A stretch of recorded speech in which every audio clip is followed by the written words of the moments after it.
Hi everyone, happy Saturday. I hope you're all relaxing and enjoying yet another day of not going anywhere and really doing anything. Because I had an overwhelming request for something sweet, something dessert, and two requests specifically for carrot cake, which happens to be my favorite cake, and I request it for my birthday every year. And I thought I would share this recipe with you all, which is my recipe. Usually, if I'm having a group of people, I'll make this two cakes and make a whole thing, but just because it's Kent and I right now, this is just gonna be one layer cake with the frosting on top. We're out. If you want to make the whole shebang, go ahead and double this entire recipe and the frosting recipe, which will come later. But anyway, I've been a little bit busy preparing. So in my KitchenAid mixer, PS, you can also use a handheld mixer, or you can do this by hand. I have in here 2 large eggs. I have 2/3 cup of vegetable oil. You can also use canola oil or any other clear flavorless oil would be awesome. I have 1 cup of granulated white sugar and a 1/2 teaspoon of pure vanilla extract. So when I started out, this mixture was the orange color of the egg yolks. However, I beat this on medium speed for about 5 minutes and it got really light yellow and fluffy.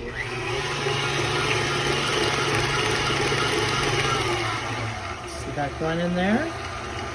Wonderful. That's exactly where you want it. That light yellow is going to be perfect. Great. Normally I would let that go while I'm measuring out my dry ingredients, but I'm going to kind of segment this for you guys. Anyway, this is good for now.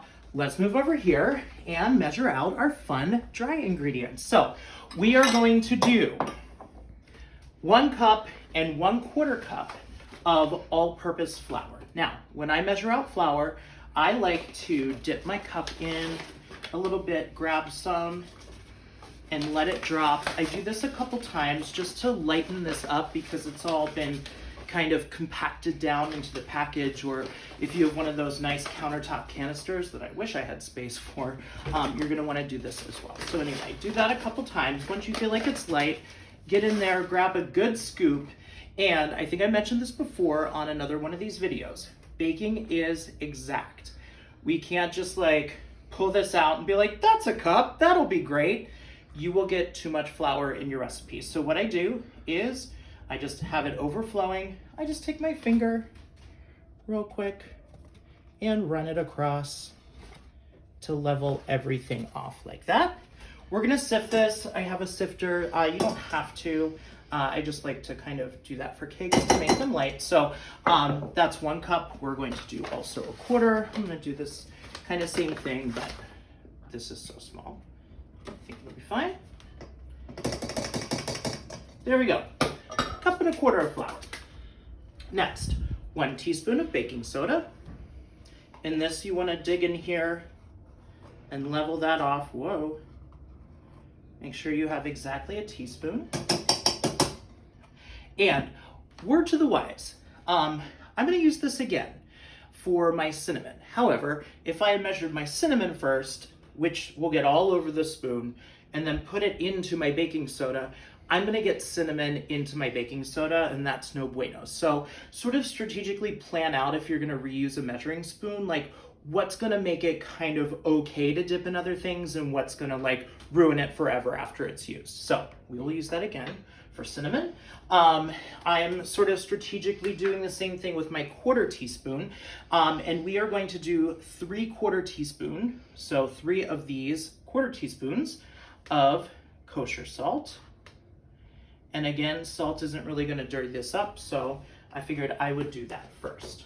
Okay, let's add our spices. Like I said before, cinnamon, popular flavor in carrot cake. Mine is pretty spiced, which I like. If you only like cinnamon, just do cinnamon. But anyway, 1 teaspoon of ground cinnamon. And then we're going to put in some ground ginger. And this is just going to be a 1/4 teaspoon of ground ginger going in.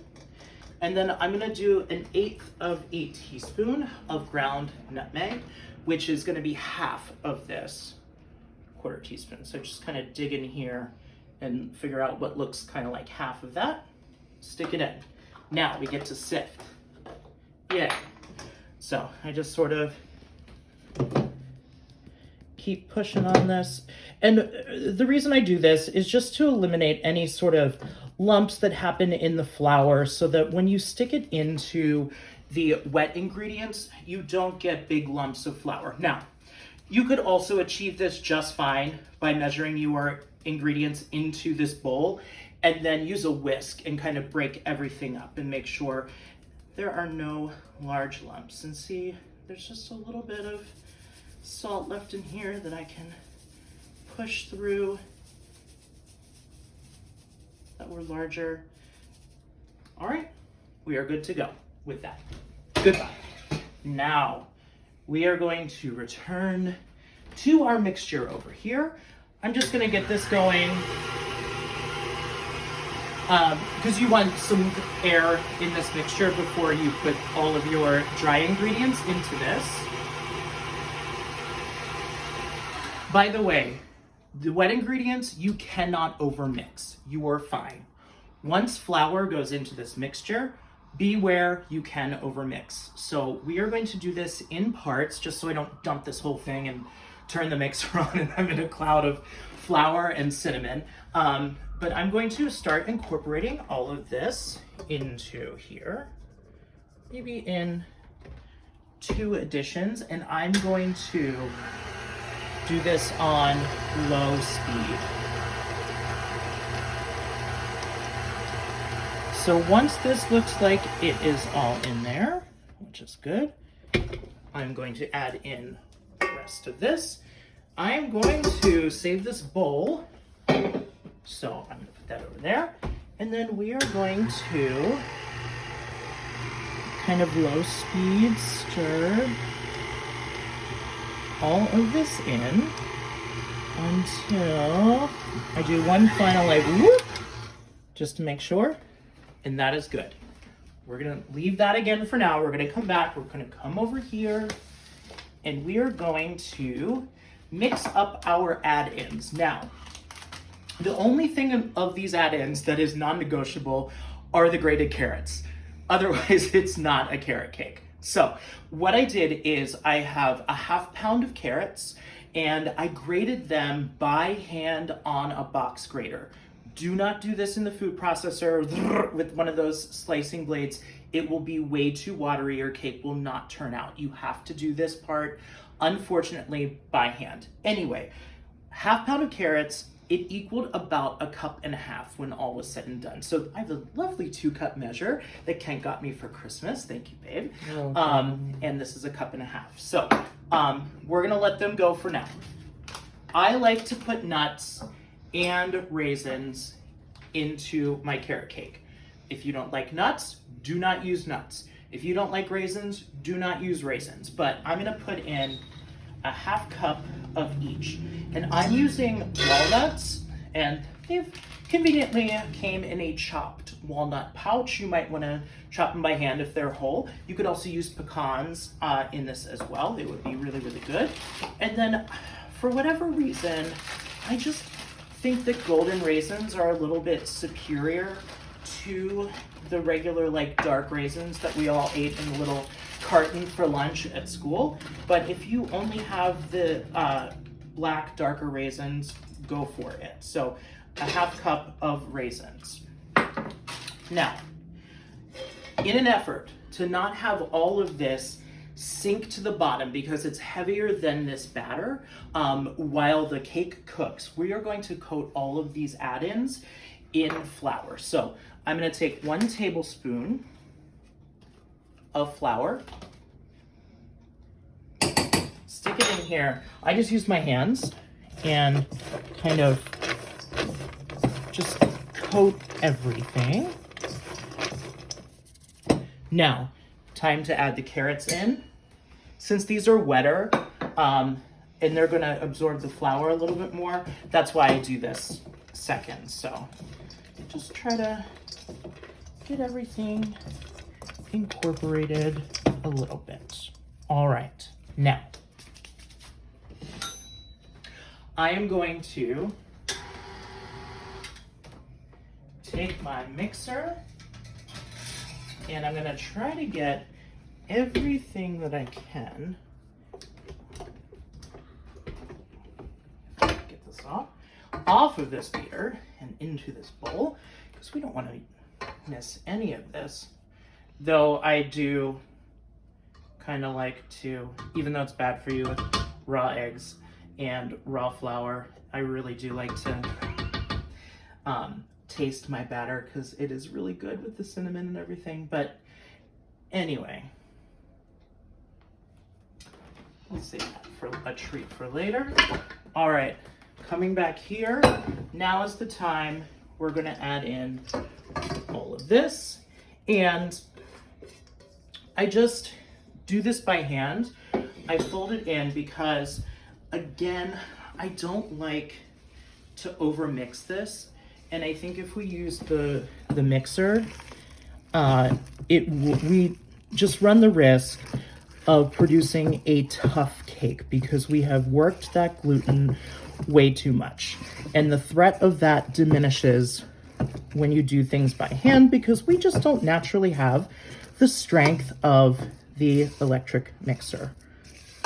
Okay, I'm gonna pronounce that great.